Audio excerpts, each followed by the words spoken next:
Friends, मी प्रिया मोरे आज परत एक नवीन ब्लॉगमध्ये स्वागत करते तुमचं. आज तुम्हाला मी रेडीमेड ब्लाऊज दाखवते.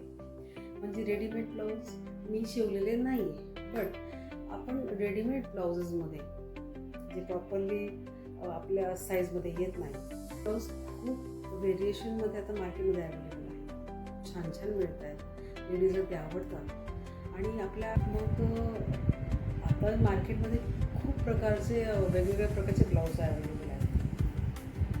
हाय फ्रेंड्स, प्रिया मोरे परत स्वागत करते आहे तुमचं माझ्या या एका नवीन ब्लॉगमध्ये. या ब्लॉगमध्ये मला तुम्हाला दाखवायचे आहे की काही ब्लाउजेस ज्याच्यामध्ये मी काही व्हेरिएशन केलं आहे, ते व्हेरिएशन तुम्हाला नक्की आवडेल. आणि ते व्हेरिएशन म्हणजे ते आहे रेडीमेड ब्लाउजेस, ते मी स्टिच केलेले नाही आहेत. पण रेडीमेड ब्लाऊज आपल्याला हवं तसं मॅचिंग शेड्सचे मिळतात, पण हवं ते टेक्स्चर, हवं ते वर्क मिळून जातात. पण प्रत्येक ब्लाऊज प्रत्येक लेडीजच्या मापाचं नसतं आणि ते पुन्हा ते अल्ट्रेशन करावं लागतं. आणि अल्ट्रेशनमध्ये फक्त साईजेसच नाही करता येत आपल्याला. अल्ट्रेशनमध्ये आपण पुन्हा त्याच्यात काय काय चेंजेस करू शकतो, काय काय आपल्याला ॲड करू शकतो. आपल्याला स्लीव्ज आहे, स्लीव्ज हवी आहे की नाही, नको आहे, आणि पाहिजे तर काहीतरी वेगळे चेंजेस करायचे आहे. तर मी तुम्हाला आता काहीतरी माझे 5-6 पीस असे दाखवते की माझ्या एका कस्टमरला त्यांनी काही दाखवते की त्या ब्लाउजेसमध्ये मी काय काय चेंज केलं आहे. त्यातलं एक पहिलं ब्लाऊज आपण घेऊया. मार्केटमध्ये रेडी टू वेअरची साडी आली ना सध्या, ज्याला असा तो हा पट्टा वर्कचा आहे रेडीमेड, हे त्या साडीवरचं ब्लाऊज आहे. हे सगळं रेडीमेड आहे, यात मी काहीच केलेलं नाही. फक्त मी इथे कुठे व्हेरिएशन चेंज केलं आहे, दिलं आहे. तर ह्या ब्लाऊजला बॅकसाईड जी आहे ना, ती फुल पॅक होती. मी काय केलं फक्त त्याला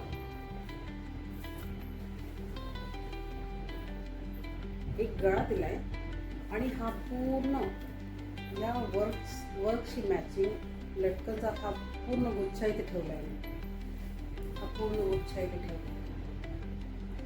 बिकॉज या ब्लाऊजनं बॅक प्लेन होती, फुल प्लेन.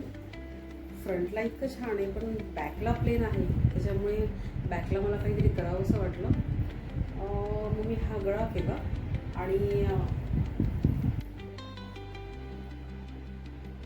ते हॅवी लटकन दिसेल. दुसरं असं की ह्या लेडीजला स्लीव्ज यायला नको होती. याला स्लीव्जचा कपडा आणला होता, पण मी याला स्लीव्ज नाही केली. रेडीमेड ब्लाऊज खरंच खूप छान मिळतात आता मार्केटमध्ये. हां, ते बजेटच्या बाहेर असतात, पण मग कसं आहे ना, कधी कधी आपली वेळ असते, कधी आपण स्वतः अर्जंट वेळेवर साडी घेतो किंवा आपल्याला काही वेळेस ब्लाऊज शिवून नाही मिळालं. अशा वेळेस हे ब्लाऊज आपण खरंच हे एक ब्लाऊज आपण काही साडीवरती घालू शकतो. दुसरं ब्लाऊजमध्ये आता ह्या ब्लाऊजमध्ये ना हा प्लेन कपडा आला होता, कमीत कमी 80 सेंटीमीटर ब्लाऊज कपडा आला होता. हे विदाऊट स्लीव्जचं ब्लाऊज होतं. याला बॅकला हे असं होतं आणि हे फ्रंटला असं होतं. मी तुम्हाला बिफोर आफ्टर नाही केलं, डायरेक्ट तुम्हाला व्हिडिओ दाखवते. पण तुम्ही एक लक्षात घ्या, याला स्लीव्ज नव्हती, ओनली ही शोल्डरला ही लेस होती.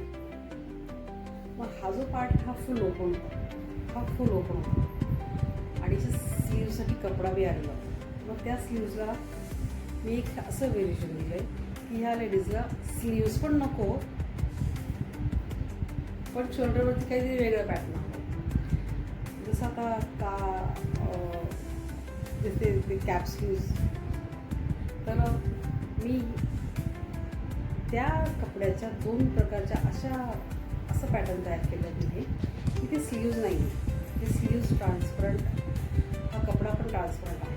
हे बघा, स्लीव्ज नाही आहे, पण मी हे अशा प्रकारे हा पार्ट असा कव्हर केला आहे. इथे नॉर्मल एक बॉक्स प्लेट घेतली आहे ही बॉक्स प्लेट घेतली आहे, दिसते तुम्हाला. बॉक्स प्लेट घेऊन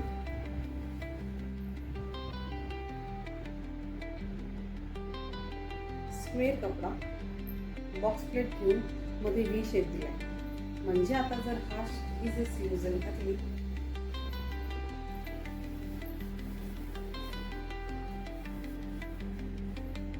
ती अशी दिसेल. हे शोल्डरवर तर येणारच, हा ट्रान्सपरंट आहे.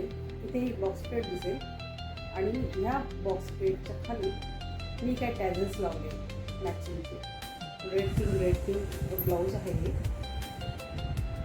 टॅझल्स लावले.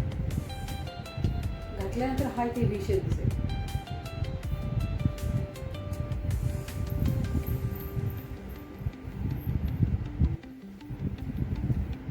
छान ब्लाऊज आहे. कलर इतका सोबर आणि इतका छान आहे हा. फक्त एवढं आहे की मग ह्या ब्लाउजांना याची चेन काढून याचं मेजरमेंट व्यवस्थित करून पुन्हा याला चेन बसवली. हा एक फरक आहे. कारण रेडीमेड ब्लाउजेस सरळ सरळ टक्सवे राहतात, थोडेसे मोठे असतात. त्यांचं काय ते फक्त 3 साईजमध्ये बनवतात, ML XL नाही, फार तर XXL. आपल्याला त्याच्यामध्ये माप टाकावे लागतात. माप टाकल्यानंतर ती चेन पुन्हा काढणे, फिटिंग करणे. हे तर झालं फिटिंगचं माप आणि हे झालं व्हेरिएशन. मला तुम्हाला हीच व्हेरिएशन आज दाखवायचं. तर हे माझं सेकंड ब्लाऊज आहे आज. ही याची फ्रंट साईड आहे. फ्रंट साईडला मी नॉर्मल टच टाकले बिकॉज हा कमरेमध्ये खूपच लूज होत होता. आणि याची बॅक साईड मला फ्रंट आणि बॅकला दोन्हीकडे वर्क असल्यामुळे मला गळ्यामध्ये काही करावं असं नाही वाटलं. पण फक्त मी स्लीव्हमध्ये चेंजेस केले. तर तुम्हाला माझं हे ब्लाऊज कसं वाटलं ते मला नक्की कळवा. मॅडम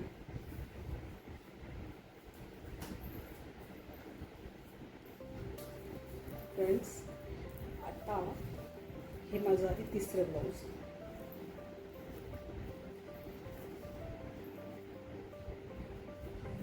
फुल वर्क फॉरेन ब्लाऊज आहे ना हे. फुल वर्क, टॅसल्स आणि बॅक नेक याचा बोट नेक होता. याला बॅक फुल पॅक होती आणि नॉड पण काही खास नव्हती.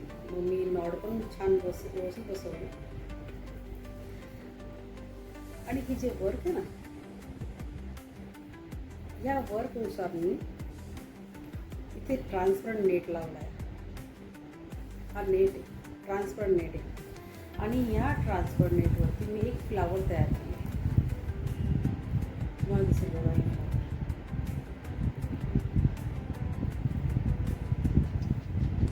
एक 3D फ्लावरचं लुक दिलं आहे याला. याची पॅक पण पूर्ण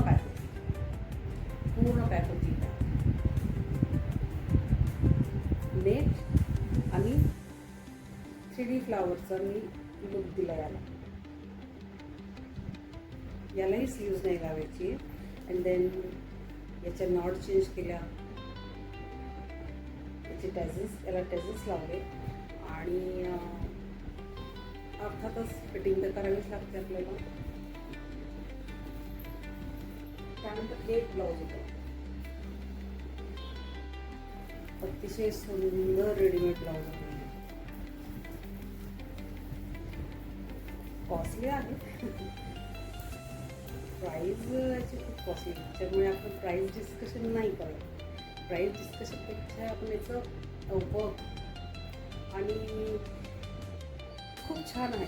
पण हे इतकं छान असल्यानंतर पण कस्टमरला याची काय प्रॉब्लेम येऊ शकते. हा गळा आहे, हा बॅक आहे. स्लीव्जला कटवर्क दिलं आहे मी. स्लीव्जला कटवर्क आहे, तुम्हाला लक्षात येईल. स्लीव्जला ही कटवर्क आहे आणि फ्रंट बॅकला पण मी कटवर्क दिली आहे. तुम्हाला असं लक्षात येईल. राईट.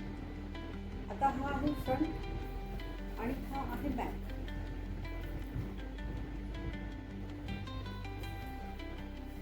इतकं सुंदर आणि इतकं सुरेख ब्लाऊज होतं हे. पण याच्यात एक प्रॉब्लेम होती. याच्यात त्यांनी इनविजिबल ब्लॅक चेन दिली होती, जी लास्टला पॅकच होती.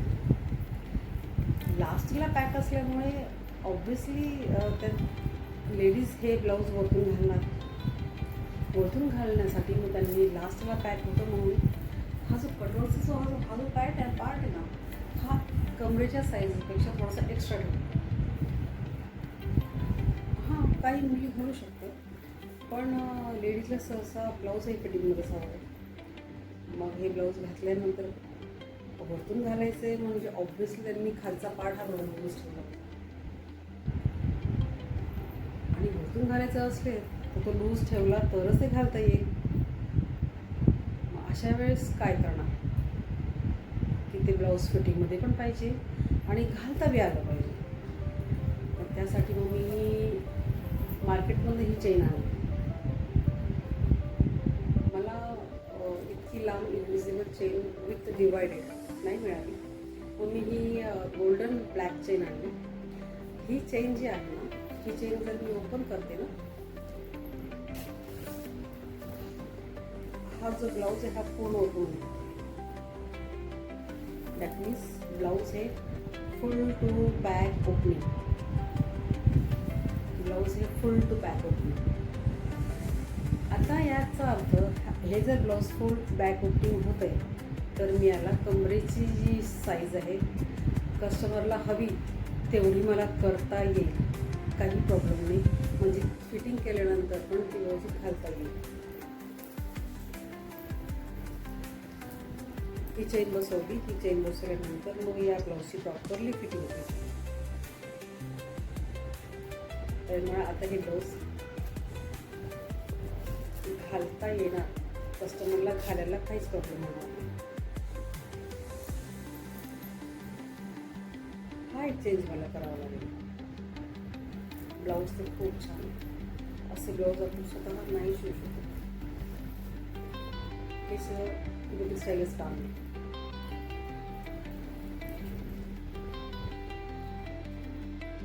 बस हाच एक मायनस पॉईंट होता तुम्हाला सांगायचा होता.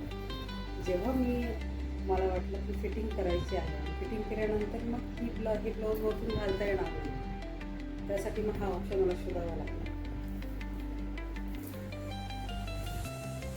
वा फ्रेंड्स, आता शेवटचं एक ब्लाऊज आहे, ते पण ब्लॅकच आहे.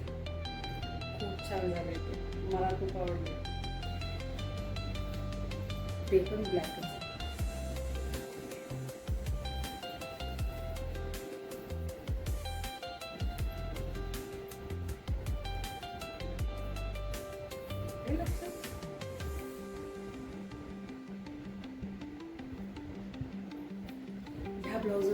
ह्या ब्लाऊजमध्ये खूप चेंज केला, खूपच.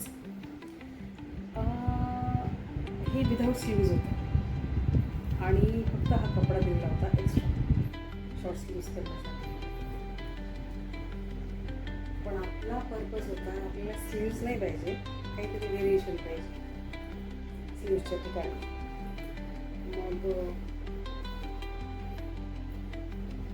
मी ह्या फ्रिलच्या स्लीव्ज तयार केल्या. That means he umbrella sleeves, you know ना, अम्ब्रेला स्लीव्ज. छोटंसं शोल्डर होतं आणि वाईड नेक असल्यामुळे ते असं वाईड जातं. आणि दुसरं असं की मग याचा बॅक पण बॅक होता. मग मी बॅकला पण चेंज केलं. याचा बॅक पण आहे तसं केलं.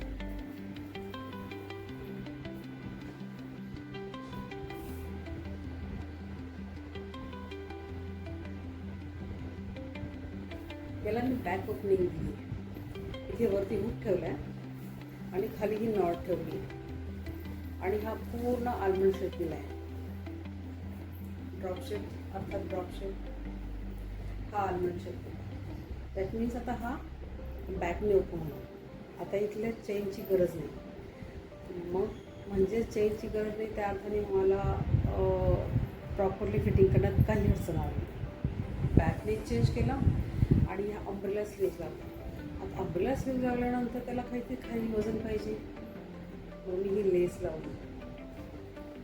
इतकं छान दिसते आता हे ब्लाऊज. खरंच ते मलाच घालावं अशी इच्छा झालेली आता.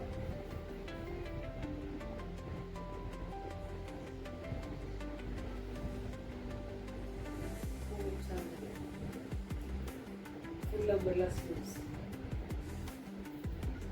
Umbrella sleeves with black lace. असं वाटलं फ्रेंड्स आजचं कलेक्शन. मी माझ्या पद्धतीने खूप काही व्हेरिएशन देण्याचा प्रयत्न केला आहे अँड आय होप त्या कस्टमरलाही खूप आवडेल. तुम्ही हा माझा व्हिडिओ बघा, एक लाईक एक कमेंट तो बनता आहे. एक लाईक एक कमेंट द्या आणि प्लीज माझ्या चॅनलला सबस्क्राईब करा. सध्या तरी मध्यंतरी मला गॅप पडला होता, मी व्हिडिओमध्ये रेग्युलर झाली होती, पण आता इथून पुढे मला असं वाटतं आहे की मी माझ्या फ्रेंड्स ॲक्टर्समध्ये मी जास्त राहायला पाहिजे. मग माझ्या या चॅनलवरती तुम्हाला ट्रॅव्हल ब्लॉग, फॅमिली ब्लॉग, माझ्या पार्लरशी रिलेटेड ब्लॉग आणि हां मी येत्या 8 दिवसात मी एक नेल आर्टचा सिरीज पण चालू करणार आहे 1 by 1. तर तुम्हाला नेल आर्ट माझे सगळे व्हिडिओज जर तुम्ही कंटिन्यू बघत राहिलात ना तर नेल आर्टची तुम्हाला सगळी माहिती मिळेल. हे सांगण्याचा अर्थ असा की प्लीज कीप इन टच. माझं चॅनल सबस्क्राईब करा, लाईक करा, एक शेअर करा, आपल्या फ्रेंड्सला माझ्याशी जॉईन करा आणि माझ्या या प्रयत्नाला तुम्ही